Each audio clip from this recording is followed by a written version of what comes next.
Quero desde já agradecer a todos que estão aqui, os visitantes, as irmãs que estão visitando. O irmão, eu já vi o irmão, eu estou lembrando do rosto do irmão. Eu não sei se assistiu um culto ou se eu já vi em outro lugar, eu não sei, né?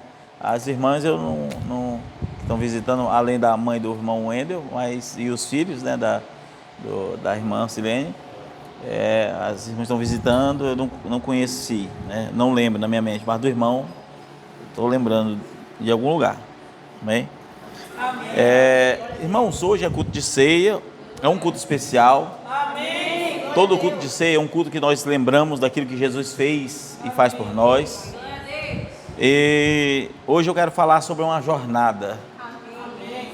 Estamos prestes a sair desta terra. Amém. E essa terra a qual estamos prestes a sair, muitos estão desapercebidos. Jesus deixou um sinal. E esse sinal, ele disse que era o sinal era o principal sinal, no entanto, é o que as pessoas menos percebiam. Se fala de guerras, rumores de guerras, todo mundo olha para os grandes sinais. Mas Jesus disse, e eles não perceberam, não é isso? Até que veio o fim. O povo diluviano só percebeu quando a chuva caiu. As portas já estavam fechadas. E eles não perceberam. O sinal da impercepção, ou poderia dizer de você estar distraído, isso é um grande sinal, que nesse tempo do fim, com todos os eventos que temos visto, nós temos ainda planejado tantas coisas e deixado Deus por último, porque a Bíblia diz, casavam-se, davam-se em casamento, preocupavam-se, a preocupação deles era no dia a dia, mas não era no reino de Deus. E então a oportunidade passou. E quando a oportunidade passou, eles não perceberam que essa oportunidade o havia passado. E hoje eu quero falar sobre a jornada da fé. Não exatamente sobre o reino milenar, sobre as coisas que viriam, mas sobre a nossa trajetória nesta terra. E para isso eu quero ler João capítulo 16, versículo 33. João 16, 33. Podemos? Tenho-vos dito isto, para que em mim tenhais paz. No mundo tereis aflições. Tende bom ânimo, eu venci o mundo. Observe que há duas coisas a se observar aqui. Vou repetir. Tendo-vos dito isto, para que em mim tenhais paz. Ou seja, ele está ensinando tudo que ele havia ensinado para trás, para que você encontre paz em Jesus. Amém. Porque no mundo, o que você vai encontrar é o que ele diz. Porque no mundo tereis aflições. Então no mundo você não encontrará paz. Se você busca paz, você só encontra nos braços de Jesus. Amém. Senhor Deus, Pai, fale conosco esta noite, Pai. Que a Tua graça se manifeste entre cada um de nós. Que o Senhor Deus nos ensine a andar na Tua trajetória, Pai. Que o Senhor nos ensine a andar, Deus, nos Teus retos estatutos, Pai. Que o Senhor, Deus, nos ensine, Pai, a andar na abundância da Tua presença. Toma em Tuas mãos, Deus, a nossa vida e fale conosco cada vez mais no nome de Jesus. Amém. Amém, meus irmãos? Amém. Deus é bom? Amém. A vida, ela é feita de altos e baixos. Hoje estamos aqui buscando a presença de Deus. No entanto, você não sabe o seu dia de amanhã. Estamos aqui buscando a presença do Senhor e você não sabe o que será cometido, talvez ao ir à tua casa. E às vezes vemos ou olhamos pessoas, e ao olharmos pessoas nas ruas, talvez bem-sucedidas, talvez com a aparência de um grande empresário, você não sabe o que está sobre o seu coração. Às vezes você vê uma família de cristãos com sua Bíblia, indo para a igreja a pé, e voltando a pé, e você diz, que exemplo de família. Mas você não sabe que aquela família pode estar com problemas, e grandes problemas. E então, cada pessoa que você vê, tem passado a sua própria jornada. Você não sabe o que a jornada de cada pessoa tem representado, o que elas de fato têm passado, quantas vezes elas choraram sozinhas, quantas vezes elas se lamentaram dos seus próprios erros, ou até mesmo quantas vezes ela disse para si mesma, Deus, eu vou desistir porque eu não consigo te servir. Às vezes nós nos encontramos com falhas terríveis, às vezes falhas essas que provêm de nós mesmos, e você vem a um culto e ouve uma pregação que você às vezes não entende direito, e às vezes você sai da igreja, ou até mesmo na sua casa, ou na rua, ou até mesmo dentro do próprio culto, no momento de adoração, você está rejeitando a palavra que deveria te instruir. Escute bem, Israel, quando estava na jornada, saindo da terra do Egito, e foi até uma terra, para uma terra prometida, havia um momento que eles pararam. Havia uma luz que guiava, que seguia aquele povo. No entanto, a mesma luz que seguiu aquele povo, passou por dentro daquele povo de Israel e voltou para trás dele e se transformou num vendaval, num redemoinho, e quebrou todas as coisas, ou todas as perseguições do inimigo. Eu quero lhe dizer que a mesma luz que te guia para aqueles que estão dando atenção à palavra, é as mesmas trevas que endurecem o coração daqueles que não querem aceitar. Jesus disse, está escrito ainda no Novo Testamento, também você encontra no Velho Testamento, que as pessoas por não querer crer, aceitar a verdade, Deus enviaria a operação do erro, e a Bíblia diz, porque não quiseram crer na verdade. A operação do erro, o espírito de mentira, é uma consequência de quem não aceita a verdade. Experimente ir a um culto e não aceitar o que é pregado. E quando eu falo não aceitar o que é pregado, eu estou falando da genuína palavra, não estou falando de falsos ensinamentos. Experimente, e você verá que você sairá numa condição pior do que entrou. Por quê? Porque na trajetória da fé, você saiu com outra coisa que não é fé. Às vezes nós não paramos para perceber que muitas vezes, muitas dificuldades que passamos, é gerada por nós mesmos. Às vezes, erros, ações, não querendo ouvir conselhos, não ouvindo o que os mais velhos ensinam, não aprendendo com a vida de outro, às vezes em observação, dizendo, meu Deus, aquilo deu errado, então eu não vou fazer isso. Você precisaria, porque eu vou dizer para você, uma vida é pouco para você aprender sobre o erro. Uma vida é pouco, e é necessário você aprender às vezes com o erro dos outros, e Paulo ensina que todos os homens a qual está registrado na palavra de Deus, serve para exemplo nosso. Amém. Para aprendermos com quem acertou e também para aprendermos com quem errou. Nós precisamos entender que na trajetória houve a quem Deus disse, aqueles que não tocarem naquilo que é anátema e permanecerem em santidade prosseguirão, todavia se tocarem no anátema morrerão e não vencerão. E então houve alguém na igreja, na congregação dos santos, que tocou no anátema, e ao tocar no anátema, a igreja parou. Por que parou? Porque ela agora estava incapaz de vencer os obstáculos. Na caminhada da fé, é necessário andar com fé. Amém. Na caminhada da fé, é necessário ter o vigor da fé. Amém. E a igreja inteira parou por o erro daquele homem, a qual Deus disse, Moisés disse, Senhor, nosso povo está morrendo, não estamos vencendo. E Deus disse, eu avisei. E então, Deus avisou quem era aquela família, e não aquele homem, mas toda a sua família, foi destruída, mulher, filhos e todos, por causa do erro de um homem. Escute, as nossas ações podem destruir a tua casa inteira. Na caminhada da fé, você precisa entender que as pessoas que estão peregrinando com você. As pessoas que estão andando com você, estão andando confiante que você vai vencer. Amém? Amém? Louvado seja Deus. Poucos talvez sabem quais são as dificuldades que um outro passa. Talvez você ouviu falar, tal pessoa passa uma dificuldade. Talvez você passe uma coisinha de nada e para você é uma grande coisa. Isso está relacionado ao teu senso de como eu posso dizer? Você sendo muito infantil, amém? Você, por ser infantil, por não ter crescimento, por não ter raiz profunda, qualquer coisinha é uma grande coisa para você. No entanto, isso também revela que você não tem raiz profunda no Evangelho. Quando você tem raiz profunda no Evangelho, os problemas podem estar acontecendo, mas você não vê, porque você está em um nível, nessa jornada, um pouco mais adiante. E aqui, eu quero que você entenda, que diante de vários problemas, e muitos desses problemas são gerados por nós, e quando geramos, nós precisamos resolver, e quando nós resolvemos, nem sempre sairemos como desejaríamos, porque nós precisamos aprender com os nossos próprios erros. No entanto, na jornada da fé, é necessário você entender que você está às vezes caminhando de maneira justa, de maneira sincera, de maneira prudente. Você está fazendo a obra do Pai, você está fazendo o favor que o Pai pede, ou seja, a ordenança do que o Pai exige. Eu vou dar um exemplo para você.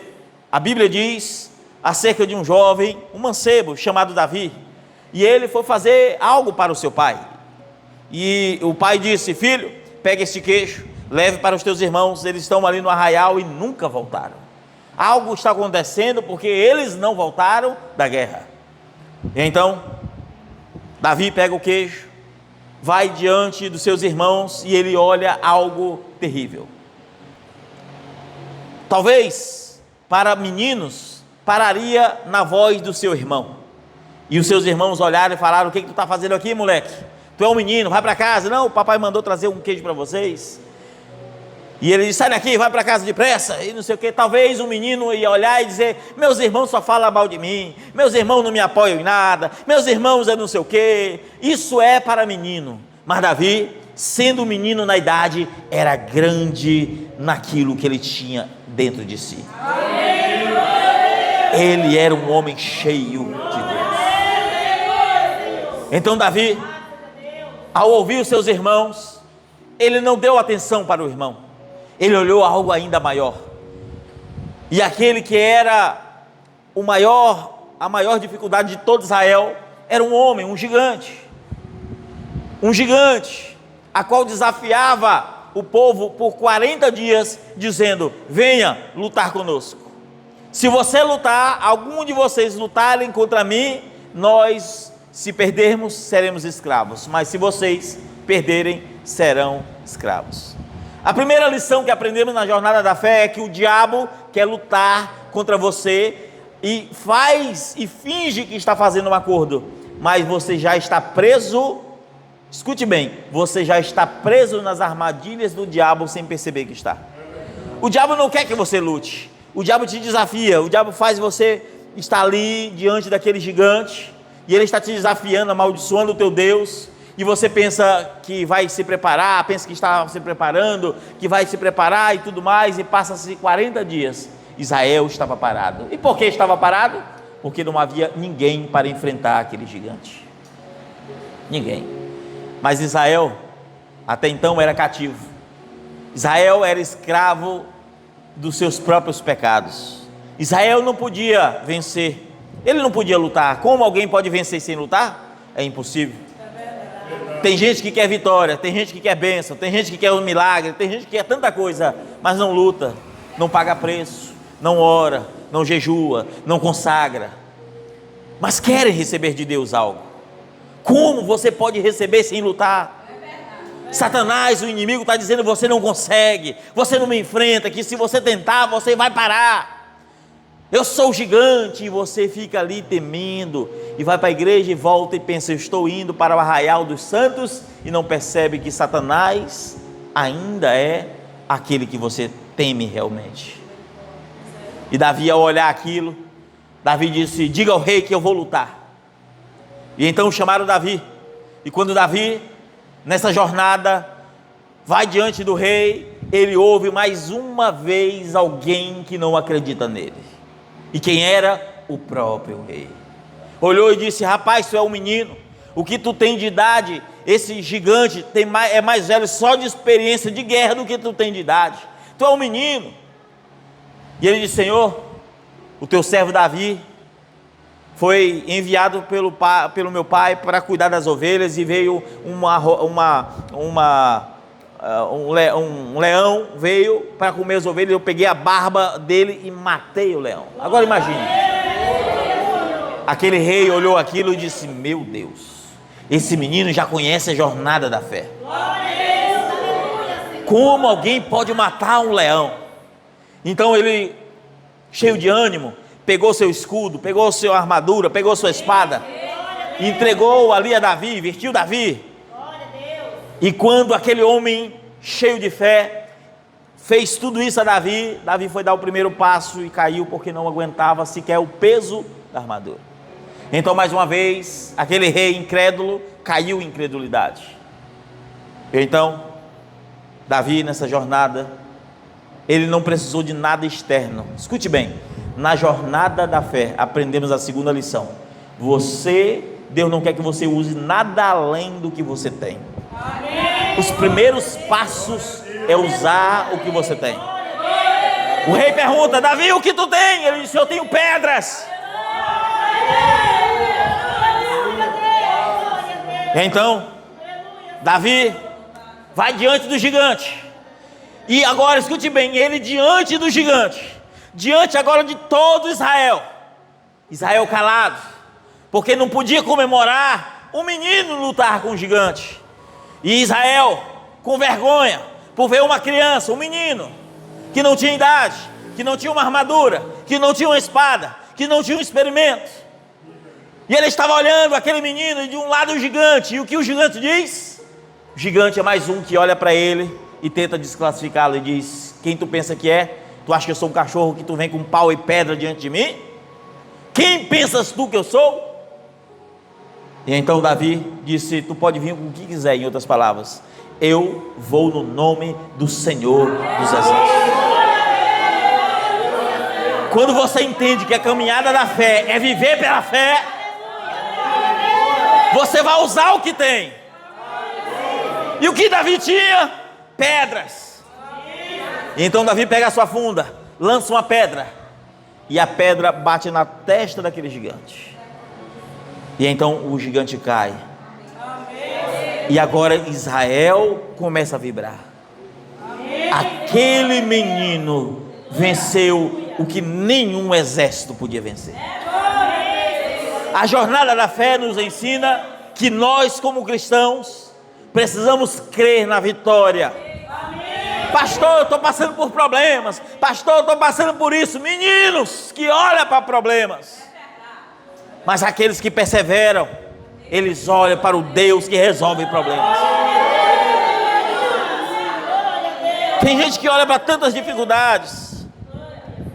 Isaías capítulo 40, versículo 31 diz: mas os que esperam no Senhor renovarão as suas forças.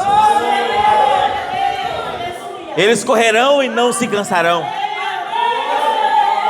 A Bíblia diz que se passar pelas águas, elas não te submergirão.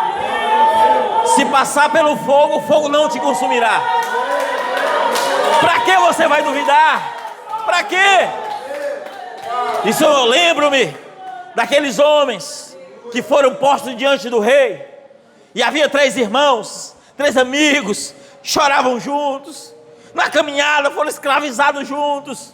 Na caminhada estavam de um povo que buscava os seus deuses, os seus pecados, e eles viviam buscando ao único Deus. E então fizeram um decreto. O rei faz um decreto onde todos precisavam se prostrar diante da estátua de Belsassar. E então aqueles homens, Sadraque, Mesaque e Abednego, eles não se prostraram. Porque a jornada da fé nos ensina que você não pode se prostrar nada se não for ao verdadeiro Deus. E então chamaram os guardas, tentaram colocá-los ali e acender a fornalha 7 vezes mais. E a Bíblia diz que a fornalha estava tão quente que quando abriram as portas da fornalha, só o vapor daquelas portas matou o homem que estava conduzindo aqueles 3 para a fornalha. Mas antes, perguntaram para aqueles homens: ei, vocês querem parar a jornada da fé? E aqueles homens disseram: se Deus quiser que nós morramos lá, nós morreremos lá. Mas você acha que ele parou? Ele diz: mas se Deus quiser nos livrar lá, Ele nos livrará lá. E o que aconteceu? Quando aquele homem morre, ele olha para trás. Os 3 olharam, talvez amarrados, olharam e disse: esse aqui não está na trajetória da fé não. Esse aqui não está na caminhada da fé. E ele prosseguiu por eles, escute bem, por eles mesmo para aquela fornalha. E a fornalha estava com as portas abertas. E as fornalhas estavam acesas de uma maneira que nunca esteve antes. E agora o rei, que olhava de longe aquilo, começou a olhar que não havia mais 3. Foram conduzidos 3 para lá. Mas a Bíblia diz que apareceu um 4º homem. Quando você entende o que é a jornada da fé, irmãos. Quando você entende que Deus é o Deus que livra, que guarda. Por isso que você pode passar por problemas, por enfermidades, por problemas financeiros, por tudo. Guarde a fé. Entenda que você precisa agora andar nessa jornada, porque essa jornada está te servindo para algo. Isso me lembra de Gideão. O jovem Gideão, um menino sincero, mas era um menino sincero, sim, mas o seu pai era um idólatra, era. Gideão, que olhava para a sua nação e olhava apenas um povo escravizado. Ele olhava para a sua própria nação, que tinha a promessa de Deus, e olhava e falava: Deus, o Senhor prometeu liberdade e nós somos cativos. O Senhor nos prometeu vida, mas estamos morrendo.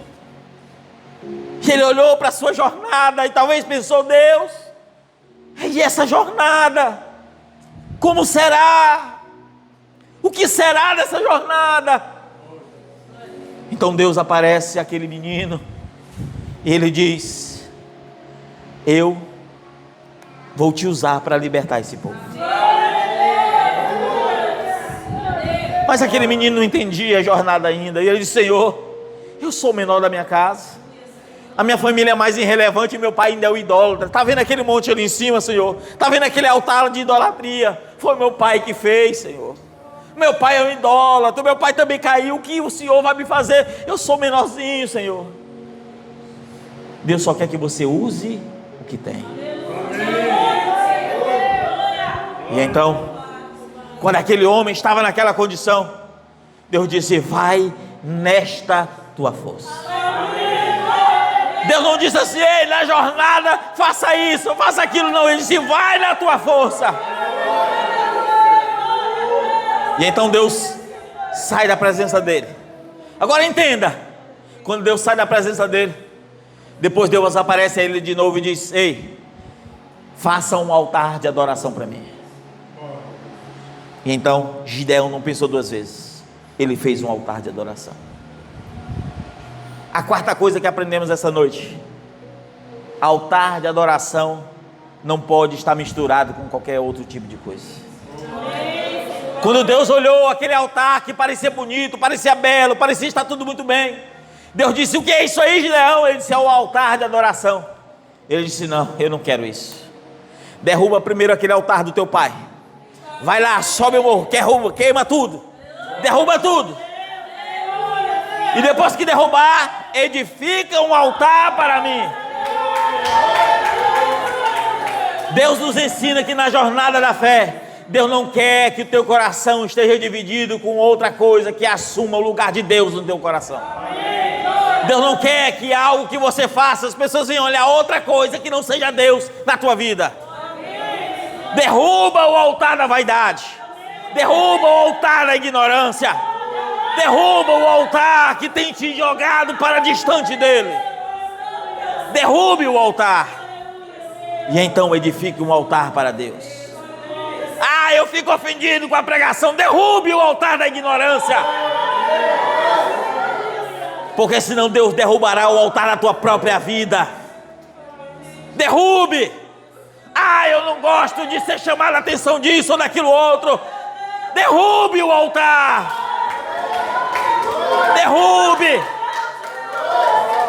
Derrube os altares. Derrube. Faça como Davi. Davi orava e falava: Deus, eu tenho procurado pecado, eu tenho procurado o que não tem, mas eu não tenho achado. Mas eu sei que há no meu coração algum lugar errado. Pai, revela-me o que está errado, aquilo que está oculto aos meus olhos. Davi buscava uma sinceridade tão grande nessa jornada, que ele estava buscando aquilo que mesmo seus olhos não podiam contemplar. E ele estava dizendo: Deus, revela-me, mostra-me a jornada da fé. Amém, meus irmãos? A questão é quando nós nos tornamos prisioneiros. Gideão, ele falava tanto de liberdade, mas Gideão era prisioneiro, e o pior tipo de escravo que tem é o prisioneiro da sua própria percepção. Israel, quando estava entre o gigante Golias, ele achava que era livre, mas era um escravizado. Gideão pensava que os outros estavam escravizados, mas ele estava sendo escravo da sua percepção. E Deus, a Bíblia diz que havia o exército do inimigo de uma maneira incontável, era incapaz de conferir o tamanho do exército do inimigo. E Gideão junta 3.000 pessoas, estou trazendo a minha linguagem de hoje, 3.000 pessoas. E Deus olhou e disse: Gideão, tem muita gente aí, manda para casa os que estão com medo. 2.400, 600 foram embora. Gideão, tem muita gente, faz o seguinte, esse povo está com sede, manda beber água. Tinha uns que bebiam igual um cachorro, botando a língua na água, né? E outros bebiam com a mão, botava a mão, fazendo a mão como uma cuia, vigiando para um lado e para o outro e bebendo. E aí Deus disse: separe os que bebeu de um jeito para um lado e os que bebeu de outro jeito para o outro. Separou 300 homens que bebeu com a mão e mais de 2.000 que estava bebendo do outro jeito. Penso eu que Gideão olhou aquilo e disse: Deus vai mandar embora esses 300 aí, e não aprovou não. Quando Deus mandou embora foi os 2.000 e pouco, e ficou 300 só. 300. Gideão ficou temendo, porque ele era um escravo da sua percepção. E Deus querendo mostrar a Gideão: eu estou diminuindo para que o pessoal saiba que é eu que estou livrando. Ele disse: Gideão, eu estou fazendo isso é para que ninguém conte que foi outra coisa que não seja eu, Gideão. Mas Gideão escravizado ainda. Gideão não conseguiu dormir na noite em que seria a última. Ao amanhecer haveria guerra. E ele andou de um lado para o outro, e havia ali uma tenda dos filisteus. E quando ele olhou lá, ele desceu caladamente e ficou ouvindo eles contando: rapaz, eu tive um sonho. Que sonho? Eu vi uma pedra descendo, uma rocha descendo de cima, e destruiu todos nós aqui. Então o outro disse: deve ser o Deus de Gideão. Amém. Deus precisou usar um ímpio, porque aquele homem não estava crendo na voz de Deus. Entenda que na jornada da fé é necessário você saber entender a voz de Deus. E ele usou a voz de um ímpio, e ele foi crer na voz de um ímpio, mas não conseguiu crer direto na voz de Deus. Que tristeza. E então Gideão, com 300 homens, sequer precisou lutar. A Bíblia diz que os homens começaram a se matar. O Espírito de Deus veio naqueles exércitos do inimigo que era incontável. Um pensava que era o inimigo e outro pensava que era o inimigo, e aí eles meio se mataram, e os 300 nem lutaram. Na jornada da fé, às vezes pensamos que estamos perdendo. Na jornada da fé, às vezes nos tornamos cativos da nossa percepção, porque não percebemos que a jornada nos ensina algo que precisamos aprender. Pastor, o que é essa jornada? A jornada é o que você precisa para alcançar a vida eterna. Na Amazônia existem gigantescas árvores. No entanto, há pequenas árvores que estão nascendo, e elas precisam da fotossíntese. Então elas crescem rápido, e elas são meio tortosinhas, mas rápido, varapau, fino.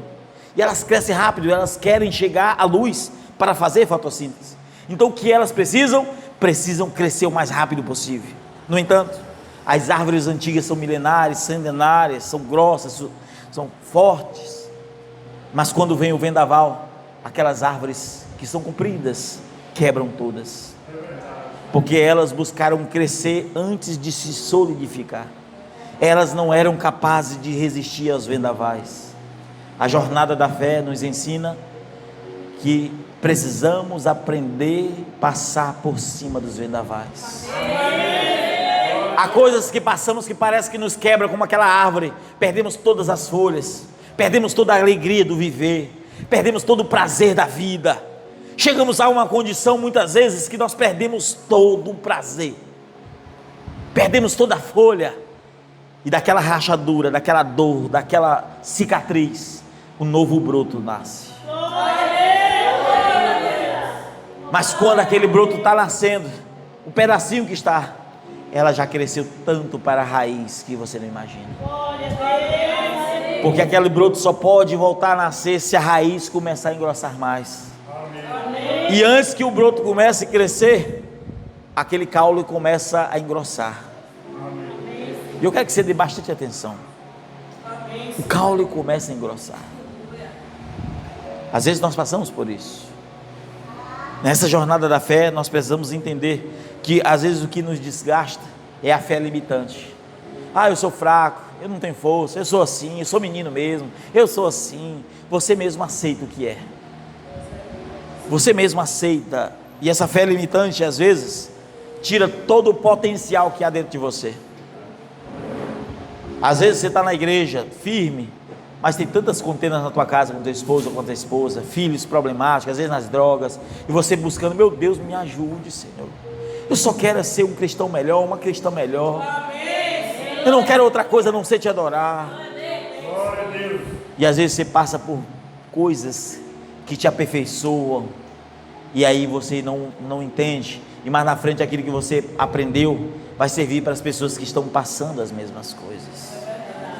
Aquilo vai servir de experiência, e você vai dizer aos mais jovens, porque a Bíblia ensina, as mulheres mais velhas ensinam os mais jovens, é assim ou não é? Amém. E você vai olhar e dizer, não, eu já passei por isso. Amém. Passei por isso, passei por tantas coisas.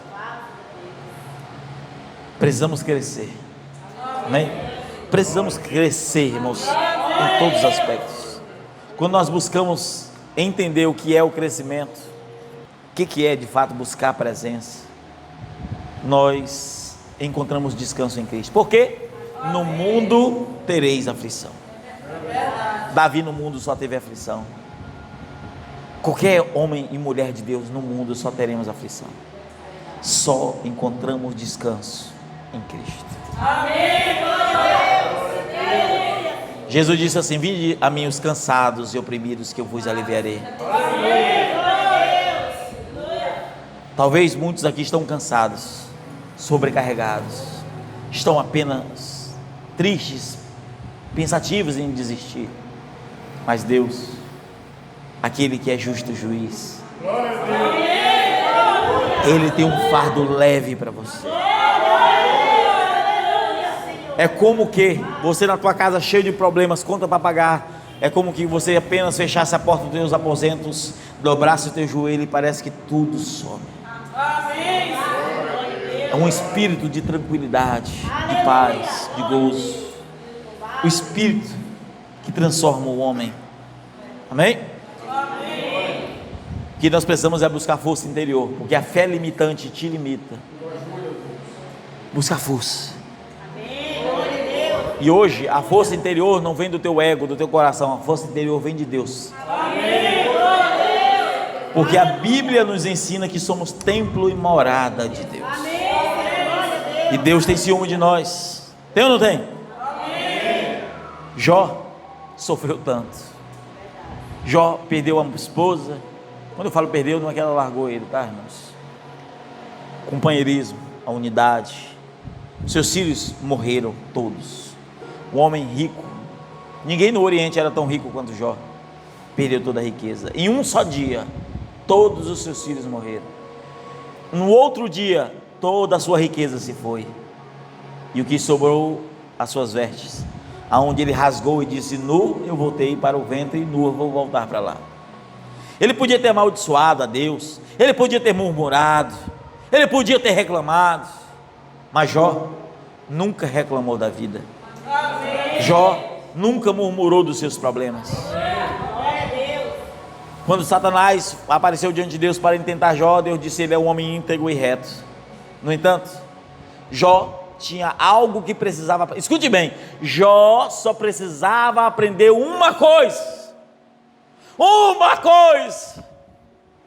Jó não murmurava, Jó não reclamava. No entanto, Jó, quando seus amigos, os melhores amigos, aqueles que ele buscava a Deus juntos, aqueles que ele falava de Deus juntos, aqueles que conheciam acerca de Deus, porque falavam de Deus acerca de Jó, aqueles falaram assim para Jó: Jó, eu nunca vi um justo passar fome, e nem a sua descendência mendigar o pão, mas tu está doente, tu está passando fome, tu é um pobre, tu é um miserável, tu é um doente, teus filhos morreram, tua riqueza se foi, a tua mulher te trata como um cachorro, tu pecou, Jó. Jó tinha um único probleminha: Jó se justificava. Eu não pequei. Jó deveria ficar calado. O pior tipo de pessoa é quando você fala uma coisa para ela, ela já tem uma resposta para dar. Não, eu fiz isso, mas é por causa de... Ela não aceita. Esse é um defeito que a jornada nos ensina. Muitas coisas passamos por não aprender que nós precisamos ficar calados e aprender até mesmo com coisas que a nossa vida serve apenas de exemplo para os outros. Até nisso nós temos que aprender. E Jó passou, segundo historiadores, 10 a 15 anos doente. Escute bem, existe um verme que quando ele entra na pele, gera bichos, não é isso? Jó estava sendo comido de bicho. Era o que ele estava, fedendo a podre, crateras no seu corpo, comidos de bicho. Essa era a realidade de Jó. Só ler as escrituras, se você conhecer o hebraico, você vai ver mais profundo ainda isso. No entanto, escute bem o que eu vou dizer. Segunda vez, outro amigo veio e falou a mesma coisa. Ele: não fiz isso. No dia, capítulo 38, que Jó ficou calado. E depois de seus amigos tanto falarem para ele, falaram para Jó: Jó, fala, tu pecou contra Deus. Fala que tu pecou. E Jó calou-se. E a Bíblia diz que quando Jó ficou calado, então Jó, aí Deus fala com Jó. Deus fala com Jó: Jó, traga teus amigos para cá. E então Deus agora revela que não foi nada daquilo, porque Deus queria ensinar Jó a não estar buscando a se auto-justificar. É isso que Deus estava ensinando. Às vezes passamos o mesmo problema várias vezes na nossa vida. Por que passamos? Porque nós nunca aprendemos a lição da jornada. Jó passou 10 anos. Talvez você passe um problema familiar e ela vai e volta, e ela vai e volta. E Deus está te ensinando a mudar. Pastor, eu estou numa fase boa e volto, vou e volto. Deus está te ensinando a valorizar. E nós desvalorizamos tudo. A Bíblia diz em Filipenses: tudo posso naquele que me fortalece. A sua força, o seu poder não está em você, está naquele que te fortalece. Amém? Eu poderia falar de José do Egito, o exemplo de um homem perfeito na Bíblia, a qual foi vendido na jornada da fé. Foi vendido, foi escravizado, foi preso. Foi vendido por quê? Ele não cometeu nenhum delito. Foi vendido como escravo por quê? Não cometeu nenhum delito. Foi colocado na cadeia por 2 anos por quê? Não cometeu nenhum delito. Não murmurava, não reclamava. Perguntavam-se para aquele menino: José, o que está acontecendo, José? O que está acontecendo, José? Tu é um menino diferente, tu não tem cara, tu não tem jeito de escravo, tu é bonito. E ele calado estava: sou um escravo. Venderam para Potifar. Potifar compra e coloca ele como escravo, e ele se destaca e fala: tu é um escravo bom. E ele fazia apenas aquilo que era mandado. Ele não murmurava, e Deus abençoava aquele homem. Deus nos ensina que quando nós fazemos o que é certo, Deus sempre nos abençoará, independente das dificuldades. Deus nos ensina grandes lições. A mulher de Potifar se alegrou daquele homem, tentou agarrá-lo. Vocês estão entendendo o que eu quero dizer? Não vou falar abertamente. E ele fugiu, e ela rasgou um pedaço da roupa dele, e ela começou a gritar: guardas, tentaram fazer algo que eu não queria. Então Potifar olha para aquele homem e disse: eu te disse que tu tinha direito a tudo aqui, menos a minha esposa, e por que tu fizestes isso? A Bíblia não diz que aquele menino justificou-se, aquele menino ficou calado. Quando parece que somos injustiçados, muitas vezes parece que somos injustiçados por ficarmos calados diante de uma opressão. E ele foi escravizado? Não, ele foi agora preso. E lá, como preso, se destacou dando comida para os carcereiros. E o carcereiro, já mais velho, ficava ali, tinha confiança daquele menino. E ele interpreta o sonho de dois e disse: um tu vai morrer e o outro tu vai ser restaurado. E você que vai ser restaurado, avisa o rei: eu estou aqui, mas manda ele lembrar de mim, eu não fiz nada. Foi a única vez que ele disse. E então passou-se, depois de preso, 2 anos. Depois dessa cena, 2 anos na cadeia. E aquele homem que foi restaurado, aquele homem que recebeu uma dádiva de Deus através daquele José, não tinha um sentimento de gratidão. Na jornada da fé, você ajudará muitas pessoas que não serão gratos ao que você faz. Que você faz coisas pelas pessoas e eles falarão mal de você, eles terão sentimentos contra você. No entanto, a jornada da fé nos ensina que seremos recompensados por isso. E então, as pessoas só lembram do servo de Deus quando estão de mal a pior. É a única hora em que as pessoas que não têm realmente o sentimento de Deus lembrarão do servo de Deus. E então, 2 anos depois, passaram-se, Faraó teve um sonho e não contou para ninguém o sonho, ficou perturbado, disse: eu quero os magos, eu quero os bruxos, eu quero os macumbeiros, eu quero todo mundo aqui para revelar o sonho e a interpretação. E os outros disseram: Senhor, mas revela, então diz aí o sonho que nós vamos dizer a interpretação. Ele disse: não, aqui tem muita falcatrua, eu não quero saber, e quem errar vai morrer, se não falarem vai morrer. E começando pelo copeiro, aquele que estava lá, não vai escapar nenhum. E ele viu que a coisa ia apertar, e talvez apertaria para ele mesmo. Ele lembrou: Senhor, esses aí nenhum acertaram nada, nenhum. Então ele disse: Senhor, tem um que ele revela sonhos. Eu conheci na cadeia. Mandaram trazer ele, tiraram-lhe a barba, apresentaram-lhe diante do rei, e o rei disse: fala-me o sonho. E aquele homem não titubeou. Na jornada da fé, diante do rei, ele disse: isso falaremos se Deus permitir. Amanhã, por este mesmo horário, eu estarei aqui. E ele foi orar. Na jornada da fé, o impossível só se resolve na oração. É a 7ª coisa que aprendemos: oração. A oração é a causa do impossível. E então, nessa jornada da fé, quando ele ora, Deus diz o sonho e a interpretação do sonho. E aquele sonho foi tão profundo que ele disse: rei, tu teve 2 sonhos, não é? Mas eu quero te dizer que não foram 2 sonhos. O rei ficou logo surpreso: como ele sabe que foi 2 sonhos? E ele talvez se indagou e ele disse: tu teve o sonho de uma vaca magra e uma vaca gorda, e depois de espigas gordas e espigas magras. Não, aquilo é um sonho só. Aquilo está representando 7 anos de fome, 7 anos de fartura.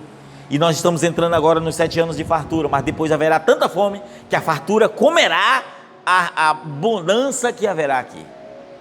A fartura será menor do que a fome que haverá.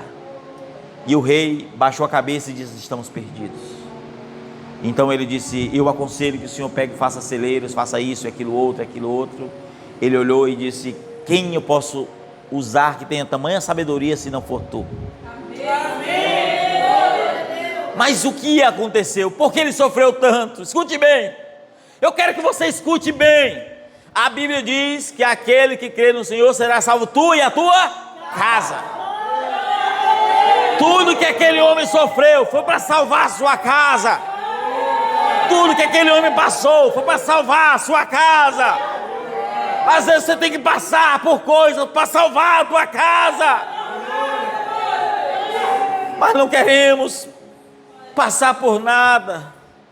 E aí você vai observar que o que aconteceu? Houve muitas bênçãos.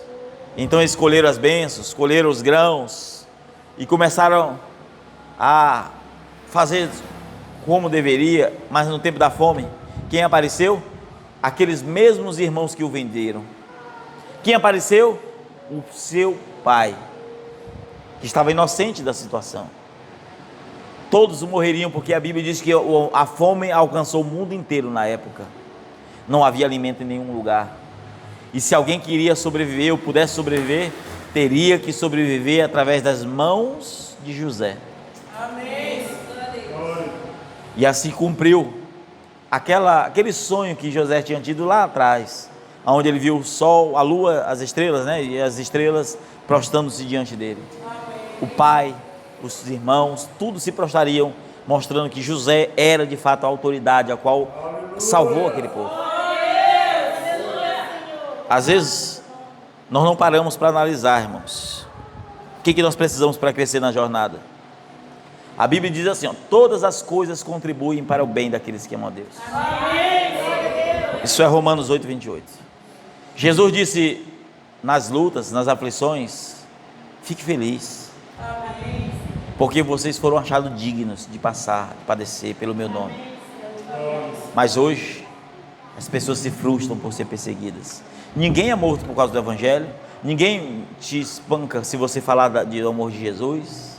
No entanto, somos uma geração tão fraca e débil que não fazemos nada. Evangelizar, não fazemos nada. Mas nós somos tão rápidos para fazer coisas para nós mesmos, para adquirirmos as nossas próprias possessões.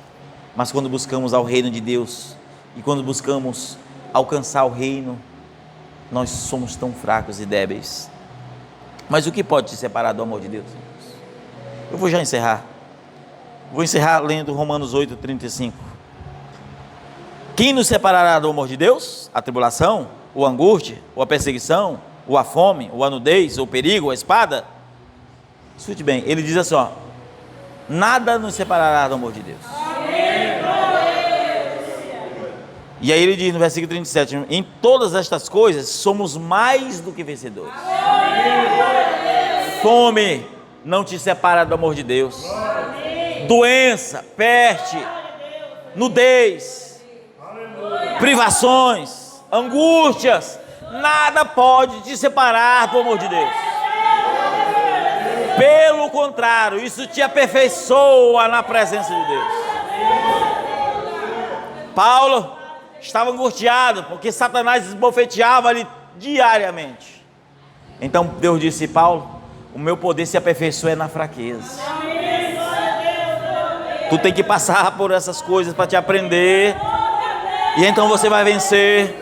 Aí há uma porção a mais do Espírito, aí você passa por outras provas, e parece que está lá embaixo de novo, mais uma porção a mais do Espírito, e você vai crescendo, e vai crescendo, e vai crescendo. Aí você vai olhar, irmãos. Hoje mesmo eu estava falando com o irmão Ivar sobre aquela escritura de Apocalipse, quando Jesus disse que Ele vai enxugar dos teus olhos toda lágrima. Quando Ele te levar, quando Ele te arrebatar, quando Ele arrebatar a sua noiva, nós teremos um encontro com Ele nos ares. E a Bíblia diz que Ele enxugará dos nossos olhos toda lágrima. A Bíblia diz, não haverá mais dor, não haverá mais morte, não haverá mais pranto, não haverá mais ranger de dente. As coisas velhas são passadas e eis que tudo se fez novo. Vale a pena sofrer, vale a pena passar, vale a pena passar, irmãos. Vale a pena passar. No entanto, o que passamos, precisamos entender que é para a glória de Deus. É para a glória de Deus. Tem alguém aqui no nosso meio que está afastado do Evangelho, quer se reconciliar, quer entrar nessa caminhada da fé? Um dia esteve afastado, ou que tem sentido que a caminhada que você está não é a caminhada que deveria estar. Você está retrocedendo nessa caminhada. Se tiver alguém, vem aqui à frente que eu vou orar por você.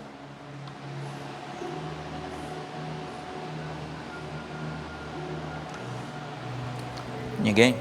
Amém. Não há ninguém que possa convencer a não ser o Espírito Santo. Tem 4 pessoas em nosso meio. 4 pessoas. Você está em um estado. Eu vi as 4 pessoas como que com uma perna mirrada.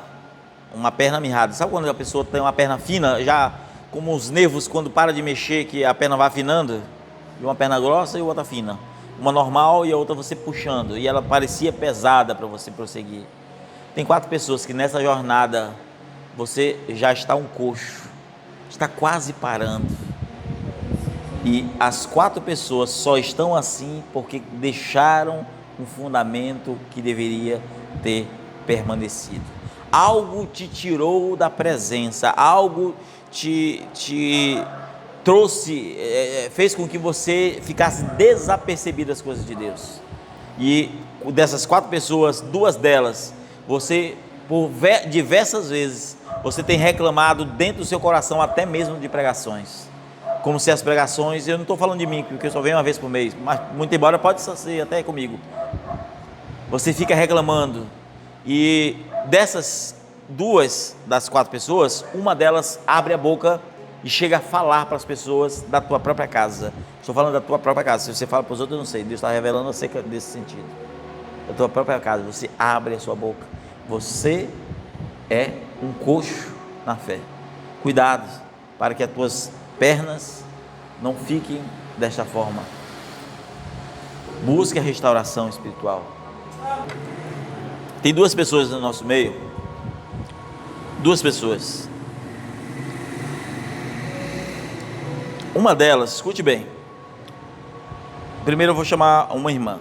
Essa pessoa, o Espírito Santo me revela que dentro do teu coração, você vai entender, dentro do teu coração está como que feridas em cicatrização. É como que não tem, na visão que eu vi, é como se tivesse várias, sabe algo que é furado com pregos, que fica marcas? Vocês estão entendendo, né? Como se tivesse vários furos. E esses furos são cicatrizes que ainda não estão completamente saradas. E você tem passado por coisas em teu coração que te geram tristezas, e não mágoas, mas tristezas que você luta, você orou já a Deus e falou: Deus, livra-me disso. E às vezes palavras lançadas ou até mesmo atitudes que você queria que outra pessoa tivesse diferente da que você tem visto, tem causado essas feridas. Deus manda dizer para você forjar o teu coração, porque você vai passar por muitas coisas para que você vença essa fase dessa jornada. É necessário você passar por muita coisa pior se você não aprender com isso. Deus não está aprovando nada que está errado que possa ferir o teu coração. No entanto, estas feridas servem para que você possa aprender. É uma mulher. Eu chamo direto ou não chamo? Você que sabe. Posso chamar direto? Posso ou não posso, irmãos? Amém? A irmã Carol.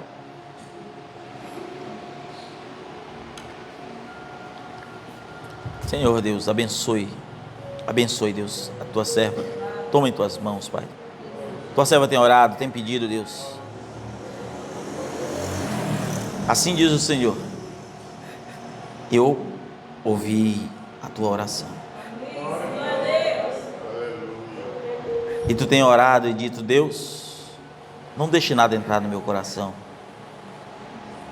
Coisas têm entrado, eu tenho tentado tirar, e coisas têm ainda me abalado. E o Senhor manda dizer para ti: Ele é aquele que te prepara. Prepara o teu coração e forja ainda mais. Muitas vezes tu tem se sentido cansada por tantas coisas, mas Deus é a tua recompensa. E você tem dito: Deus, eu só tenho o Senhor para resolver. E Deus é aquele que resolve. Guarda estas palavras no teu coração, no nome de Jesus. Amém.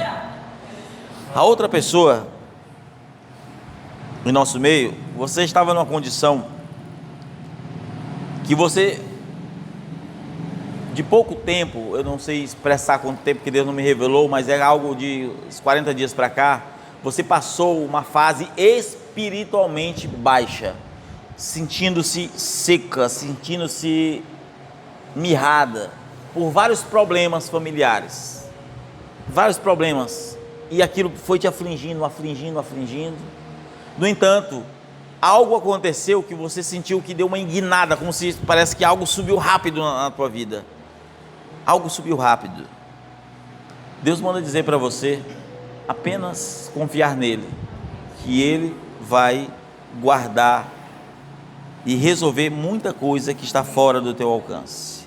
Mas deixe com que ele age. Amém? Cadê você? É uma irmã.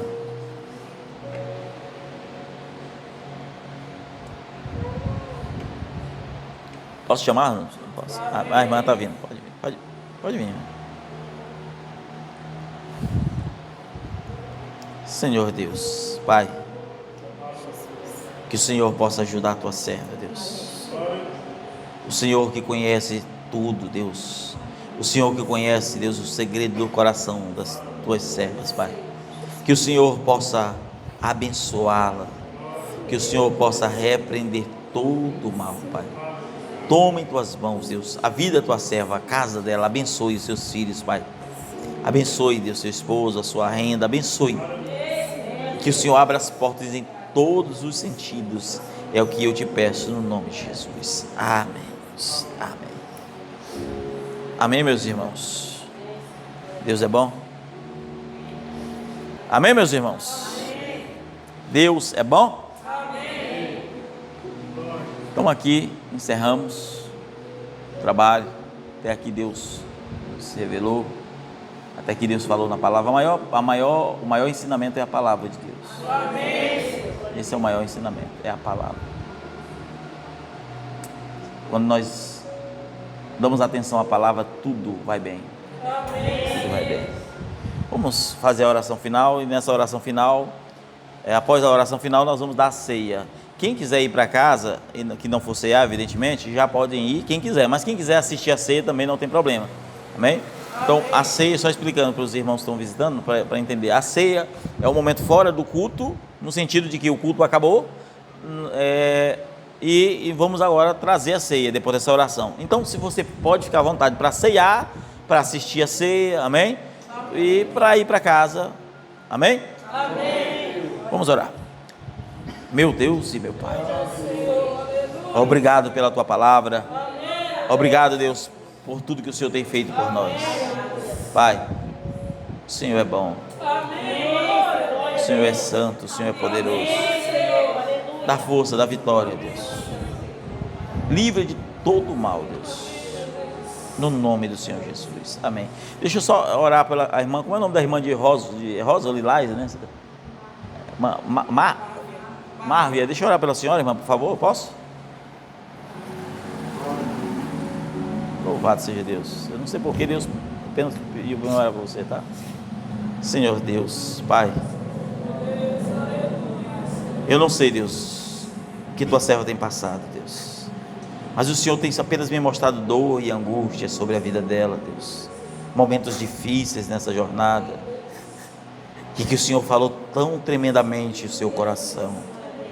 E assim, Deus, a tua serva sentindo o Senhor falando, Pai, e enxergando a sua vida, a dor, Deus, que tem passado, que o Senhor, Deus, possa alcançar com a tua graça, que o Senhor possa resolver a sua causa, Pai, que o Senhor, Deus, possa fazer com que a tua serva saia daqui com o coração transformado, renovado, E que ela possa estar, Deus, continuando a vencer, Deus, sempre nessa jornada da fé, Pai.